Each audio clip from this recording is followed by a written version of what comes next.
కానీ ప్రేక్షకులని కోట్లు కోట్లు పెట్టి పోషిస్తున్నారు ఇలాంటి సినిమా కదా సార్. అంటే ప్రేక్షకుల అభిరుచులు కూడా మారాయి అంటారా? అభిరుచి అంటే అది లేకపోతే ఏం చేస్తారు చెప్పు, అవునా కదా. ఇప్పుడు జబర్దస్త్ అని ఏదో ప్రోగ్రాం వస్తుంది, పిల్లలకు టీవీ పెట్టారనుకో అదే వస్తుంది, అది లేకపోతే ఇంకోటి తెలియదు వాళ్ళకి, అదే కామెడీ అనుకుంటున్నారు వాళ్ళు. అది విషయం, అది వాళ్ళ తప్పు కాదు, చూపించే వాళ్ళది కూడా కొంత తప్పు ఉంటుంది. మీకు కొంత అంటే బాగా అనిపించేవా సార్ అలాంటి కామెడీలు? అందుకే వాటిని కామెడీ అన్నారండి, హాస్యం అని ఎవరు అన్నారు కదా. హాస్యం అనేది వేరు వేరు, అవును. ఇది కామెడీ. హాస్యానికి కామెడీకి తేడా ఏమిటి అన్నారు. తల్లిపాలకి డబ్బా పాలకి ఉన్న తేడా అబ్బో, ఒక్క పంచులో ఫుల్ చెప్పేశారు సార్. సార్ ఆహనా పెళ్ళంట మీరు కామెడీ హాస్యం గుర్తు చేశారు కాబట్టి అద్భుతమైన మీరు చేసిన అన్ని పాత్రల్లో బాగా గుర్తుండిపోయే కొన్ని పాత్రల్లో ఇది కూడా ఒకటి. ఆ సినిమాతో మీ అనుబంధం మీకు ఏమైనా జ్ఞాపకం గుర్తుందా సార్? జ్ఞాపకం ఇందాక చెప్పానే, మనకి ప్రాప్తం ఉండాలండి. అది ఎందుకు వచ్చిందో ఎవరికి తెలియదా, జంజాల గారు మా రామానాయుడు గారు అనుకోవడం. ఆ సినిమా గురించి చెప్పాలంటే చాలా గొప్ప విశేషం ఉంది. రోజు ఎయిర్పోర్ట్లో కూర్చుని ఉన్నా మెడ్రాస్ వెళ్ళటానికి, హైదరాబాద్ ఎయిర్పోర్ట్ లేదా ఫ్లైట్ ఏదో ఒక అరగంట లేట్ ఏదంటే కూర్చుని ఉన్నా. రామానాయుడు గారు వచ్చారు, ఇల్లు వచ్చేప్పటికి ఆయన చూసి నమస్కారం సార్ అన్నాను. కోట సరైన టైంకి కనబడరా, రైట్ రా కూర్చో అన్నాడు. ఏంటి సార్ అన్నా, నేను ఏదైనా సినిమా గురించి వేసే అనుకుంటూనే ఉన్నా. కోట ఏం లేదు, జంజాల నేను 20 రోజుల నుంచి మదన పడుతున్నాం, పోటాడుకుంటున్నాం. ఓ సినిమా ఇప్పుడే ఫైనలైజ్ అయింది, ఆ వేషం బాగుంటే సినిమా బాగుంటుంది, లేదా సినిమా అట్టరవలేకపోతుంది, అంత గొప్ప వేషం. అది నేను రావు గోపాలరావుతో వేయించాలని అనుకున్నాను. జంజాల గారు వద్దన్నాడు. ఏమిటనంటే చివరికి నేను కన్విన్స్ అయ్యాను. ఎందుకు వద్దన్నావు, కరెక్ట్గా చెప్పని చెప్పాను, ఇందాక మధ్యాహ్నం చెప్పాడు అన్నాడు.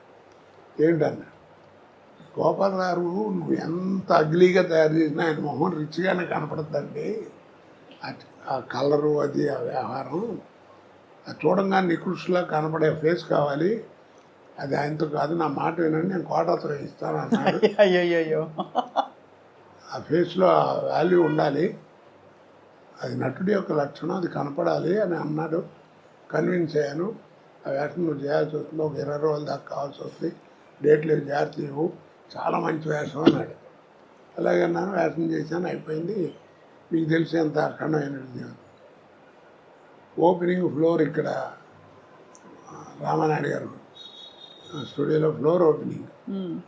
ఆ ఫ్లోర్ ఓపెనింగ్కి నేదురుమిల్లి జనార్దన్ రెడ్డి గారు అప్పుడు చీఫ్ మినిస్టర్ ఓపెనింగ్ వచ్చాడు.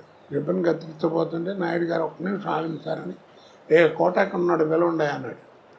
ఏంటి నన్ను పిలుస్తున్నాడు, నేను వెళ్ళి ఉంచున్నాను. వీడి సినిమాలు చూస్తుంటాను, వీడి తంతు ఉంటాడు, ఇంకోడు ఉన్నాడే వాడు, వీళ్ళిద్దరు కామెడీ భలే ఉంటుందని సరదాగా మాట్లాడాడు. సరే ఈ లోపల టైం మొత్తం పోతుంది, ముహూర్తం కట్ చేశారు, అయిపోయింది. నేను అన్నాను, ఏంటి సార్ అక్కడే ఉన్నారు మినిస్టర్ గారు చీఫ్, ఏంటి సార్ నన్ను పిలిచారు అన్నాడు. మర్చిపోయానని చెప్పడం, ఈ ఫ్లోర్ వీడిదేనండి అన్నాడు నాయుడు గారు. అదేమిటి అన్నాడు. ఏం లేదండి, 32 లక్షల్లో సినిమా తీశాను, ఈ సినిమా అహనా పెళ్ళంట, మీరు నమ్మరు, ఆ 32 లక్షలు కాకుండా 1,80,00,000 నాకు కలెక్ట్ చేసింది ఆ సినిమా అన్నాడు. అబ్బాబ్బాబ్బా, ఆ రోజుల్లో 1.5 crore అంటే ఇప్పుడు ఎంత ప్రాఫిట్ చూడండి. అవును, ఆ డబ్బేనండి ఈ ఫ్లోర్కి అన్నాడు. ఇప్పుడు సార్ 1.5 crore అంటే ఆ రోజుల్లో అంత ఎక్కువ. ఇప్పుడు అసలు ఒక రోజు సినిమా 15-20 కోట్లు అంటే కూడా కంటి కానట్లే కదా సార్. అన్ని 500-1000 కోట్లు. ఇప్పుడు రామారావు అంత తీసుకున్నాడు ఎవరికి తెలియదు, కృష్ణగారు అంత తీసుకున్నాడు తెలియదు, సోమబాబు అంత తీసుకున్నాడు తెలియదు, ఎంత పెట్టి సినిమా తీశారో తెలియదు. నాయుడు గారు వాళ్ళందరూ కూడా ఎప్పుడైనా చెప్తే మ్యాక్సిమం ఇది భారీ వర్ణ చిత్రం అని చెప్పేవారు, అంతే. అంతేగాని ఇంత అయింది ఇది అని చెప్పేవారు కాదు.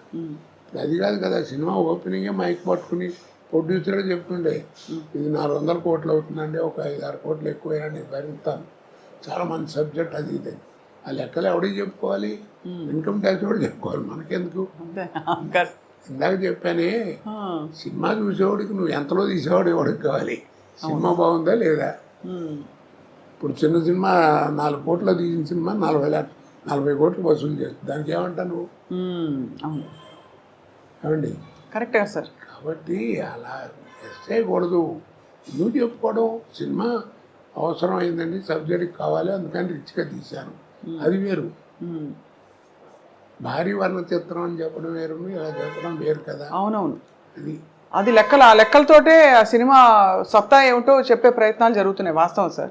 సార్ మీరు ప్రాణం ఖరీదు నుంచి మొదలుపెట్టిన తర్వాత మీకు వచ్చే ఒక్కొక్క పాత్ర వాటంతట అవే వచ్చిన పాత్రలా అంటే ఎందుకంటే రకరకాల పాత్రలు వేశారు కాబట్టి ఈ పాత్రకి మీరు బాగుంటారు అని మీరు మళ్ళీ అక్కడి నుంచి క్యారెక్టర్ రోల్స్లోకి వెళ్ళడం మధ్యలో, తర్వాత హాస్య నటుడుగా, విలన్గా అన్నీ పండించారు కదా సార్. ఇప్పుడు ఫోటోలు కనబడుతున్నాయి కదా. అవును సార్. వీటిలో ఏ క్యారెక్టర్ మీరు నమ్మరండి, నాకు ఓ రోజు ముందు పిలిచి చెప్పింది లేదు. ఆ రోజు వెళ్ళటం ఒక అరగంట కూర్చోబెట్టి ఆయన క్యారెక్టర్ చెప్పడం, కోటగారు మీరు అనుకుంటాం, మీరు కూడా ఏమన్నా ఆలోచన ఉంటే చూపెట్టండి, బాగుంటే పెట్టేద్దాం అంటాం, పెట్టడం చేయటం అంతే. మీరు నమ్మరు ఆ మాట.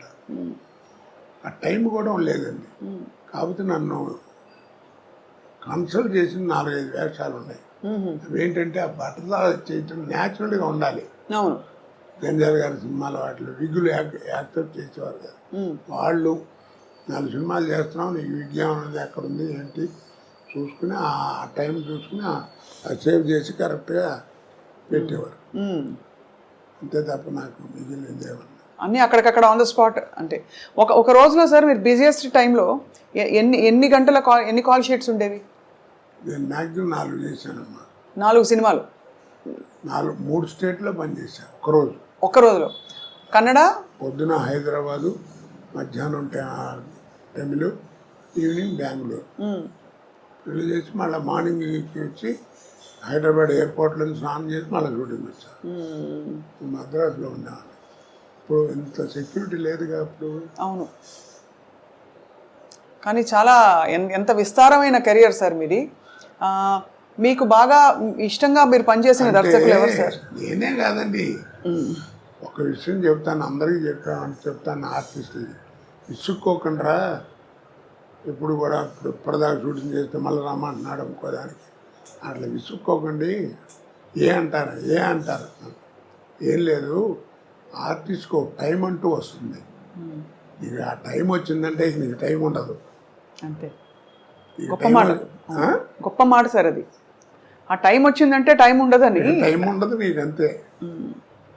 అంటే బాగా వెలుగుతున్నట్టు. ఇక అదంతే, ఇక నీకు టైం ఉండదు, నీకు భోజనానికి కూడా టైం ఉండదు. కానీ తర్వాత వెనక్కి ఆ టైంలో జాగ్రత్తగా ఉండాలి. అది ఆరోగ్యం అన్ని రకాలుగా. ముందు ఫస్ట్ బిహేవియర్, ఆహార వ్యవహారాల్లో, మాట భాషలో, అవతల వాళ్ళతో మాట్లాడటం, ఇవన్నీ జాగ్రత్తగా ఉండాలి. ఉంటే లాంగ్ లివిటీ ఉంటుంది. లేకపోతే ఎట్ట వచ్చిందో అట్ట అయిపోతుంది. ఎంతమంది చూసాం మన మహానుభావులు, సీనియర్స్ కదా. అవును సార్. ఆస్తులు పోగొట్టుకుని చివరికి అడుక్కునే పరిస్థితికి వచ్చారు. వాళ్ళకి ఏం కర్మ చెప్పండి. అదే బిహేవియర్. కాస్త మనకు మంచి టైం వస్తుంది, టైం వచ్చినప్పుడు టైం ఉండదు, ఆ టైంలోనే మనం జాగ్రత్తగా ఉండాలి. ఏ రకంగానో ఏదో భగవంతుడు నాకు నా పెళ్ళాం పెళ్ళి వాళ్ళ అదృష్టం బాగుండి అలాంటివి ఏం జరగలేదు, ఏదో వెళ్ళిపోతాను అంతే. ఆ మధ్య చాలా బాధేసింది సార్, మీరు ఒక వీడియో పెట్టవలసిన పరిస్థితి వచ్చింది. మీడియాలో మీకు ఏదో అయిందనే వచ్చే వార్త రావడం. ఇప్పుడు నేనేం సిగ్గుపడినావు. ఇప్పుడు నువ్వు వచ్చావు, ఏం చెప్పాను? పిక్కలు కాస్త నొప్పిగా ఉన్నాయమ్మా, కట్టారు డాక్టర్, అది కాసేపు కష్టం, అందుకని కాస్త నడవటం అది కష్టం అని చెప్పాను. తప్పే ఉంది దాంట్లో. వాడెవడో కొరచునాథలో చచ్చిపోయాడని పెట్టాడు ఒకసారి, నేను పిలిచి కేకలేసాను. తప్పయ్యి అది. మీ నాన్నకి రా 75 ఏళ్ళు వస్తే కాళ్ళు నొప్పి కళ్ళు నొప్పి ఏదో ఒకటి వస్తాయి కదా, అలాగే నాకు కూడా వచ్చింది. నేను మంచినే కదా, నన్ను దానికి పెద్ద టీవీలో వీడి చెప్పాల్సిన కర్మ ఏంటి నీకు? తప్పు కదా, దాని మీద రూపాయలు సంపాదిస్తావా?